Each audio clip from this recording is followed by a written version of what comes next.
Hello friends, सभी को राधे राधे, जय श्री कृष्णा। और सब लोग कैसे हैं? मुझे आशा है सभी लोग अच्छे होंगे। और हमारे यहाँ किस चीज़ की तैयारी चल रही है आप थोड़ा पता करें। शायद आप आइडिया लगा सकते हैं, कुछ ना कुछ तो है, कुछ नहीं ऐसा है। और आप देख सकते हैं आज का हमारा ब्लॉग कैसा होने वाला है ट्रेल में। और सबसे पहले मेरा ब्लॉग शुरू हो जाता है वही सुबह की पूजा अर्चना से। सबसे पहले मैं बहुत सुबह जल्दी 4 बजे से पहले उठना पड़ा। उसके बाद पूजा वगैरह की जल्दी जल्दी, क्योंकि आज बहुत सारे काम हैं, क्योंकि अकेले करने। सबसे पहले सरस्वती माता की जय और सरस्वती माता को प्रणाम। ये सरस्वती माता की प्रतिमा है, ये 2 प्रतिमा भेजी थी उन्होंने कि इसमें से आपको कौन सी लेनी है वो सिलेक्ट करके बता देना, हम आपको भेज देंगे। और सबसे पहले वही मैंने अपनी पूजा के लिए पूजा करवानी है, तो पूरे घर की थोड़ी डीप क्लीनिंग तो होती ही है। तो इसलिए मैंने वही अपनी किचन वगैरह को बहुत अच्छे से साफ़ कर लिया है, क्योंकि मुझे करनी है आज बहुत सारी धुलाई। क्योंकि पूरा वही है, हमने तब की थी जब दीपावली से पहले होता है ना, तब ये धुलाई की थी, तब से अभी तक धुलाई की नहीं है। क्योंकि सर्दी बहुत हो रही थी, सर्दी में ठीक भी नहीं है, धूप अच्छे से निकल रही है, अच्छे से सूख जाएगा। और बच्चा भी छोटा है तो इसलिए हम ज़्यादा करते नहीं हैं धुलाई। पोछा तो डेली लग ही जाता है, इतना गंदा भी नहीं रहता है। लेकिन धुलाई आज मैंने कर दी है सारे घर की शुरू, क्योंकि धुलाई में भी क्या है, बहुत देर में सूखता है। और इस गर्मी में तो बहुत जल्दी सूख जाता है, तो दिक्कत रहती है।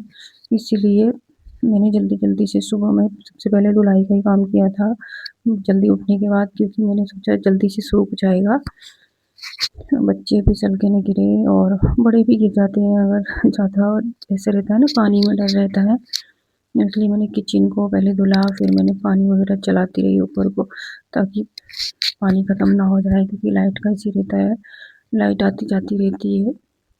और आप देख सकते हैं दूध रखा हुआ है, मुझे दूध की भी टेंशन हो रही है, कहीं दूध ख़राब ना हो जाए। दूध 6-7 लीटर दूध है उसमें, और दूध का भी रहता है, क्योंकि एक ही जगह दूध है, ख़राब होगा तो बेचारा ही हो जाएगा।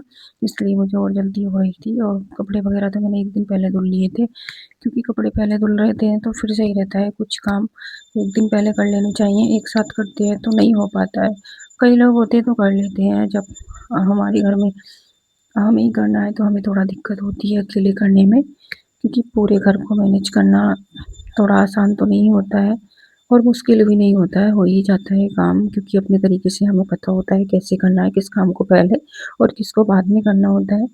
तो आप देख ही सकते हैं मैंने ऐसे-ऐसे करके पूरा पोंछ सुखा लिया है, क्योंकि वाइपर से वैसे सूख ही जाता है।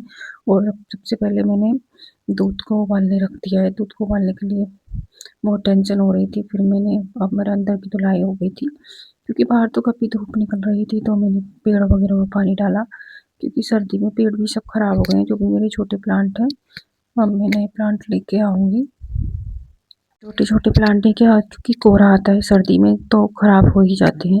अब मैं पूरा नए तरीके से सारे प्लांट लगाऊँगी, प्लांटिंग का मुझे बहुत ज़्यादा शौक है, और तब मैं आपको दिखाऊँगी काफ़ी अच्छे से।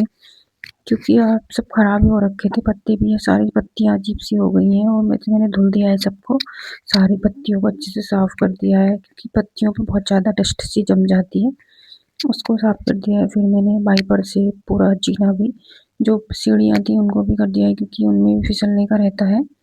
तो आप देख सकते हैं मैंने ऐसे करके धुलाई का काम किया, बाकी काम बचा हुआ है।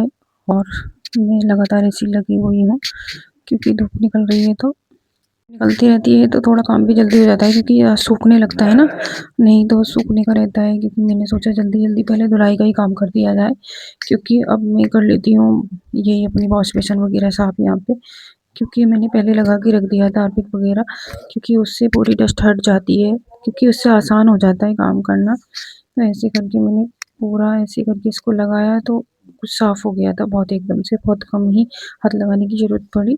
और अब मैंने जो वही है मेरा मनी प्लांट है, ये ख़राब हो रखा था, तो ये मैंने अपने जीने पे लगा दिया है। अब मैं सोच रही हूँ कि पर्दों को क्या करूँ, लगाऊँ नहीं लगाऊँ, लेकिन लगाने हैं, ये पूरे ख़राब हो गए हैं, क्योंकि यहाँ पे डायरेक्ट धूप आती है, धूप आने से ख़राब हो ही जाते हैं। क्योंकि अब मेरे को याद आया कि कहीं मौसम भी ख़राब सा था, क्योंकि जो पूजा की समिधाएँ वगैरह लकड़ियाँ कहते हैं इनकी समिधाएँ ख़राब ना हो जाएँ, तो मैं उनको उठा ले आई थी। और मुझे बनाना था साग, मम्मी ने काट के तो रख दिया था, लेकिन कुछ काम मुझे करना था, कुछ उन्होंने कर दिया था। क्योंकि कुछ काम तो मम्मी कर लेती हैं, सारा काम नहीं कर पाती हैं वो भी, क्योंकि उन्हें भी मतलब दिक्कत है, इसलिए मैं भी ज़्यादा नहीं सोचती। वही मेरा बेटा भी इतना परेशान करता है अगर हम चूल्हा वगैरह जलाते हैं। तो अब आज हमने बनाया था साग, क्योंकि रखा हुआ था, 1 दिन का हो गया था, फिर बनाना तो था ही, क्योंकि नेक्स्ट डे तो पूजा वगैरह का सामान बनेगा तो उस दिन खाया नहीं जाएगा, बनेगा भी नहीं तो ख़राब ही हो जाता, क्योंकि साग तो 1 दिन रख के भी खा लेते हैं। तो इसलिए मैंने ऐसे करके साग को घोटना शुरू किया। मैंने देखा कि बन चुका है। तो क्या है, पूजा की 1 दिन पहले तैयारी अच्छे से कर लेनी चाहिए। ये मैंने जितने भी पूजा के बर्तन थे, पूरे घर के जितने भी बर्तन थे जो यूज़ होंगे ठीक है, नहीं होंगे तो कोई दिक्कत नहीं है। तो मैंने सारे ही बर्तन साफ़ कर लिए थे। मैं पता है क्या करती हूँ, नींबू वगैरह लगा के रखती हूँ आधा 1 घंटा पहले, उससे जल्दी मेरा साफ़ हो जाते हैं। और ये मेरा पूजा का जितना भी सामान था वो मैंने एक जगह निकाल के रख दिया था, चौकी वगैरह सब। और अब मैं बना लेती हूँ रोटी, क्योंकि मेरे बेटे को पहनने थे कपड़े तो उनको भी मुझे फिटिंग करना था, वो मैंने आपको दिखाया बीच में। तो अब मैं बना लेती हूँ रोटी। रोटी भी जो रोटियाँ हैं ये उसकी हैं, जो होता है ना बाजरे की रोटियाँ हैं, क्योंकि साग बनाए तो बाजरे की रोटी तो बनना पॉसिबल है, ये तो बनता ही है। फिर ऐसे-ऐसे करके मैंने रोटियाँ बनाई, क्योंकि मैंने पूजा का पूरा सामान लगभग जो कर लिया है, काम की तैयारियाँ वो हैं, और बाकी जो मेरी रही हैं वो रात में मैं करके सोऊँगी। और भी मुझे पर्दे वगैरह लगाने हैं, क्योंकि पूरा चूल्हा वगैरह साफ़ करके मुझे रात में ही सोना था, क्योंकि सुबह में तो बहुत सारे काम हो जाते हैं। पंडित जी आते ही वही अपना उनका वही शुरू हो जाता है कि ये लाओ, वो लाओ, ये तो रहता ही है। तो मैंने ऐसे करके चूल्हे को कर लिया था साफ़। अब ये मैंने पर्दों को नीचे से मोड़ के कुछ दिन पहले ही रख लिया था, 2-4 दिन पहले ही। तो ये ऐसे करके, क्योंकि लंबाई इनकी थोड़ी ज़्यादा थी, लेंथ, क्योंकि हमने थोड़ा बड़े ही बनवाए थे। क्योंकि पर्दों में क्या होता है, थोड़ा-सा शॉर्ट हो सकते हैं, क्योंकि ये ऊँचे हो जाते हैं, तो इसलिए मैंने थोड़े बड़े बनाए थे। क्योंकि नीचे से तो फ़ोल्ड वगैरह मैं ही कर लेती हूँ, क्योंकि मेरे पास डाई वगैरह मशीन तो है नहीं, इसलिए मैंने बनवाए थे। और आपको कैसे लगे पर्दे बताना देखकर। ये पुराने हैं, इनको हम हटा देते हैं, अब मैं निकालना ही नहीं पर्दे, क्योंकि मैंने रख दिए थे बिल्कुल, काम बिल्कुल रेडी करके रखती हूँ मैं, ताकि मुझे ही करना है, मुझे आसानी हो, मैं इस तरीके से करती हूँ अपने काम को। ये करके मैंने लगाना शुरू कर दिया है इनको। अब मेरे को बताएं कि आपको पर्दे कैसे लगे, कैसा कलर है और दिखने में कैसे लग रहे हैं, क्योंकि कपड़ा भी मैं काफ़ी मोटा सा लेके आई हूँ, क्योंकि ये में जो साइडों में होते हैं लट्टू बोलते हैं उनको, मैं ये भी थोड़े अच्छे से लेके आई हूँ, क्योंकि इनसे थोड़ा शो आ जाती है। वैसे करके देखो मैंने लगा लिए हैं, और मैं अच्छे से उसको प्लास वगैरह से जो बोल्ट होते हैं, क्योंकि ज़्यादा वेट हो जाता है ना, तो डर रहता है बच्चे खींचते हैं, क्योंकि इसकी थोड़ा लंबाई भी ज़्यादा है, जैसे पर्दे हैं जो एक ही पाइप है उसी